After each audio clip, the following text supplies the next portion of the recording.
In the Mexican desert, a man is digging through some debris and accidentally finds a hidden hole on the ground containing a Nazi flag wrapped around a spearhead. As soon as he touches it, a dark force takes over his body, which now moves on its own. When he tries crossing the road, a car suddenly hits him, only for the vehicle to get smashed. A creepy symbol then appears on the man's wrist and he just keeps going as if nothing happened. Meanwhile, in an apartment in Los Angeles, a mother opens a door and screams when she sees her daughter snarling on the ceiling. The family immediately seeks help, but Father Hennessy doesn't have the skills to deal with this, so he calls John Constantine to do it. John is an expert in everything supernatural, like exorcisms and demonology. He's also a chain smoker. John finds the possessed girl tied to her bed and opens a window to let the sunlight in, which the girl hates. Then John presses an amulet on the girl's forehead and it burns her skin, causing her to start shaking and screaming while John recites the incantation. Suddenly the girl stops moving, only for a creepy creature to come out of her neck and attack John. He immediately punches it to send it back. Then John asks the family for a mirror, which is held above the girl while he smashes a window and asks his apprentice Chaz to move the car. Once the mirror is tied to a pulley, he tells the others to close their eyes, but one man takes a peek and starts screaming as his hair turns gray. Struggling against the girl, John forces the demon in her to look up and the mirror quickly removes the creature from her body, trapping it. As the demon tries to break the mirror, John puts all his weight on the rope to push it out, causing it to land on the car and break into a million pieces. On his way out, John sees a drawing of the legendary Spear of Destiny that killed Jesus and steals it, unaware that someone is watching from above while playing with a coin. Getting suspicious, John tells Hennessy that the exorcism was worse than usual and predicts something big is happening soon. That night, Detective Angela finds herself in a hospital bed. She hears the word Isabel whispered in the room, so she gets up to follow it to the hospital roof. After removing her medical tag and letting it blow away, she jumps through the glass roof and lands in the hospital's pool. At that moment, Angela wakes up in her apartment and realizes it was all a dream. The next day, Angela is called to the hospital to investigate a case and is devastated to learn that last night she had a vision. The dead person is her twin sister Isabel, and she died exactly as she dreamed it. Isabel had been admitted to the hospital as a mental patient, but Angela knew her sister well and refuses to believe she self-deleted. At the same time in Mexico, the guy with the spear makes a super jump to cross the border, causing all animals nearby to instantly die. In the meantime, John finds himself throwing up blood, so he goes to the doctor. Sadly, he receives terrible news. All his smoking has caused lung cancer and he doesn't have much time left. Later at home, John is visited by Beeman, who brings a bunch of supernatural items for John to use in his missions, including a gun that shoots dragon breath.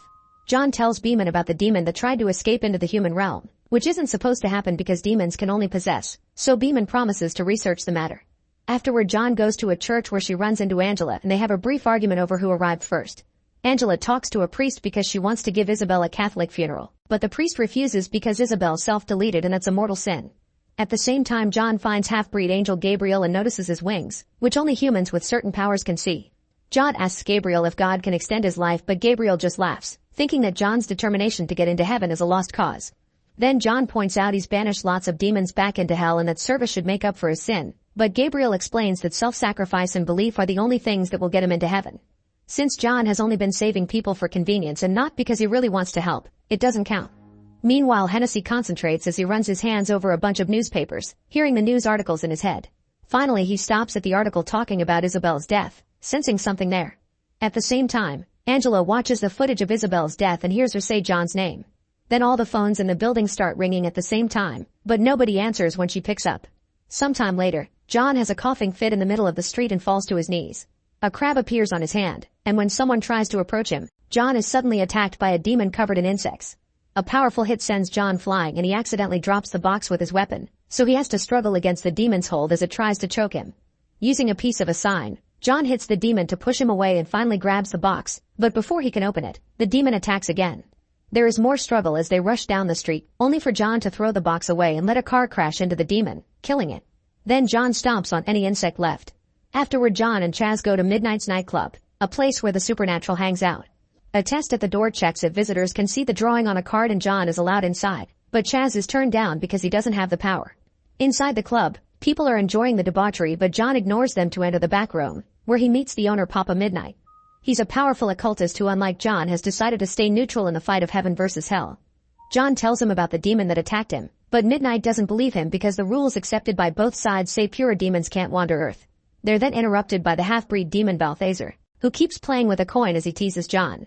When John threatens him back, Midnight cuts in and reminds them his club doesn't accept hostility. Another coughing fit suddenly overtakes John, so he has to rush out. Later at home, John is visited by Angela, who wants his help because she thinks Isabel was forced to self-delete by someone else. However, John thinks she's just desperate for his sister to go to heaven and turns her down. At that moment he sees shadows outside chasing Angela, so he goes after her and decides her case may be connected to the recent demonic incidents. Angela explains she doesn't believe in demons when suddenly the lights around them start going out one by one except for a Mary statue and a display window. Weird windy noises are coming from above, and John explains they're from flying creatures while taking out a piece of fabric. When he lights it up with a holy glow, he exposes the demons surrounding them, who immediately get burned down to ashes. Angela throws up from the sulfur and John points out the demons are after her, not him. Agreeing to take Angela's case, John decides to visit hell to see if Isabel is there, which would indicate that she truly self-deleted. At Angela's apartment, he puts his feet into a basin of water that will work as a conduit and asks Angela to leave before grabbing her pet because cats have a connection to the supernatural. By staring into the cat's eyes, John creates a link and time stops around him before he appears in hell. With holy water at hand for protection, John walks through the horrible landscape of hell, ignoring the raging wind, the demons, and the damned souls until he finds Isabel at the edge of a building. As demons surround them, Isabel says John's name and takes off her medical tag, so John chases after it. While Isabel falls, the demons chase after John and jump to attack him. Once he has the tag, John breaks a bottle of holy water on his chest and appears back in Isabel's apartment, expelling smoke from his whole body. He gives the tag back to Angela while confirming that Isabel did self-delete and she's damned for it. Meanwhile, Hennessy sneaks into the morgue to find Isabel's corpse. He tries to read her memories by grabbing her arm, but at that moment a creepy mark appears on her wrist, which makes Hennessy back away in fear. Terrified, he tries to drink from his flask, yet not a single drop falls. At that moment a guard finds him, so Hennessy rushes to a store and desperately tries to drink from any alcohol bottle he can find, but the liquid never falls. After smashing a bunch of bottles, Hennessy collapses again and begins to choke, so with his last breath he uses a bottle opener to draw on his hand. Suddenly Balthazar appears playing with his coin and enjoys watching Hennessy slowly die as it's revealed he made an illusion to make the priest think there was no liquid, but he's actually choking on tons of it. Back to John, he explains to Angela that as a kid, he was already able to see all kinds of supernatural entities. Not knowing what to do, his parents sent him to a mental institution to be treated, which made it worse. Feeling scared and outcast, young John tried to self-delete, and he was officially dead for 2 minutes. However, in hell time moves more slowly, so he feels like he was down there for a lifetime. The paramedics brought him back and John finally accepted that everything he could see was real. Because of his terrible sin, his soul will go to hell, so he works exorcising demons hoping it will earn him salvation. Heaven and hell have a bet over who can win humanity's souls and they create half-breeds like Gabriel and Balthazar, who whisper things to people to make them better or worse. Their chat is interrupted when Angela gets a call about Hennessy's death and the duo immediately goes to the scene. John notices a bloody mark on Hennessy's palm, which is the same symbol Isabel and the Mexican guy had. Hennessy left it for John. After making a copy, John sends it to Beeman for research. Afterward they go to Isabel's hospital room and John snaps at Angela, trying to force her to think of anything that could serve as a clue. Angela finally remembers that as kids they had a secret way to communicate with each other and she breathes on the window, fogging it up to reveal the message Corinthians 17, which shouldn't exist. As they drive away, they call Beeman, who explains that the Hell Bible has more passages than the traditional Bible. Corinthians 17 talks of the son of the devil called Mammon, who will bring eternal darkness upon humanity and whose symbol is the one from Hennessy's hand. Mammon wants to steal control from Lucifer, and to do that he needs a powerful psychic plus a divine being.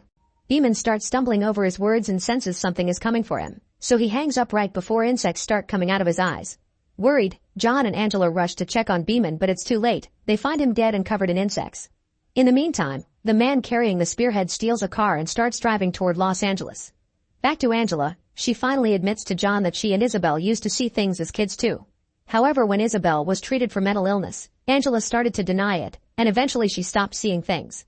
Now she feels like she abandoned Isabel, so she asks John to help her see again. John agrees and fills a bathtub with water, then he makes Angela lie in it.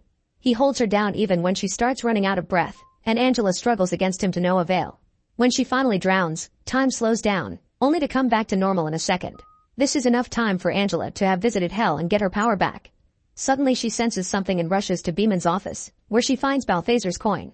Moments later, Balthazar is looking at himself in the mirror in his office, which starts bubbling up. Suddenly the dragon's breath destroys the mirror and sends Balthazar flying, but the fire doesn't hurt him. Then John hits him with holy water which does burn the demon's face, causing Balthazar to tackle him against the wall to choke him. The attack makes John drop the dragon's breath, but he pulls out brass knuckles engraved with crosses and uses them to start beating up Balthazar, pushing him onto the table. Then he stands over Balthazar with a Bible in hand, threatening to bless him instead of exorcising him so his soul would go to heaven. Terrified, Balthazar explains that Mammon needs the Spear of Destiny to come to the human realm. At that moment Angela appears behind John and Balthazar laughs, revealing his goal was Angela and John brought her to them, so John shoots him down. After the duo leaves, a mysterious figure appears over Balthazar. The demon asks to be revived because he completed his mission, but the other being just watches him disintegrate. On their way out, Angela realizes that Isabel self-deleted so the demons wouldn't use her to bring Mammon, and now she's dead they want to use Angela instead. Suddenly she starts feeling weird and something pulls her through the elevator door and dozens of walls. John jumps through the holes to follow her, but Angela is then dragged away through the sky out of his reach. A desperate John rushes to the club and shoots the back door to demand the chair, so Midnight responds by using magic to pin him against the wall. Wriggling in pain, John explains that nobody is following the rules anymore and Midnight finally agrees to help.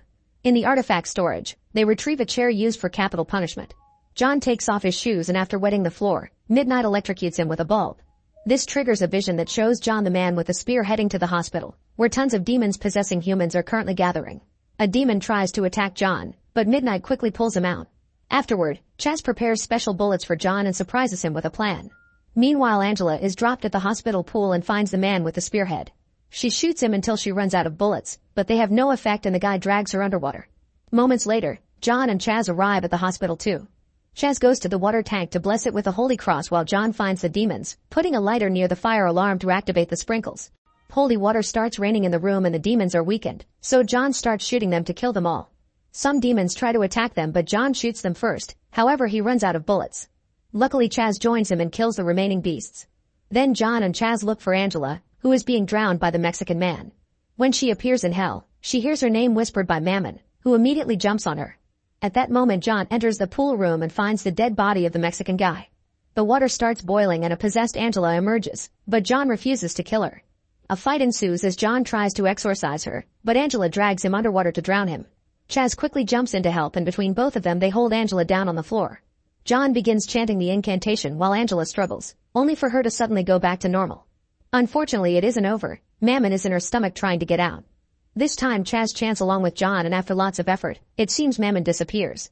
Suddenly Chaz is pushed back and smashed against the ceiling, instantly dying. Furious, John places the tattoos on his arms together and says an incantation to reveal whatever is hiding in the room. The ceiling appears to open up and Gabriel drops on top of John, revealing he's the divine touch that would help bring Mammon over. Gabriel thinks it's unfair that awful people like mass murderers only need to repent to go to heaven, so he wants to bring Mammon to cause lots of suffering. That way only those who are capable of surviving such a thing will be worthy of heaven. Then Gabriel blows at John to send him crashing into a glass door before grabbing the spear to start the ritual.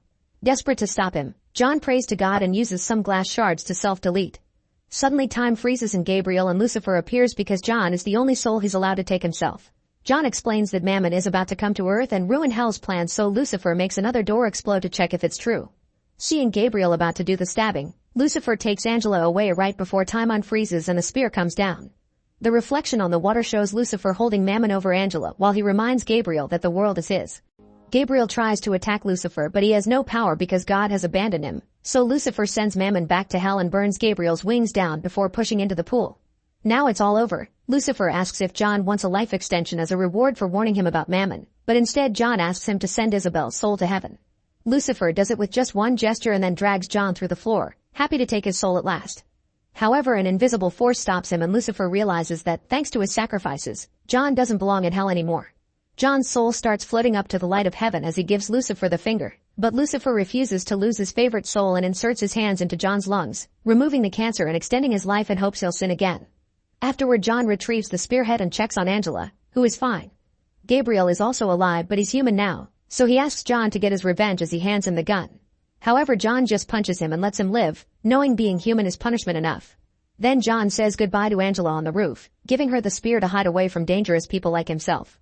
He also has some gum instead of a cigarette. Sometime later, John visits Chaz's grave and sees his soul become an angel. Make sure to subscribe and turn on notifications so you can watch more videos like this. Thanks for watching.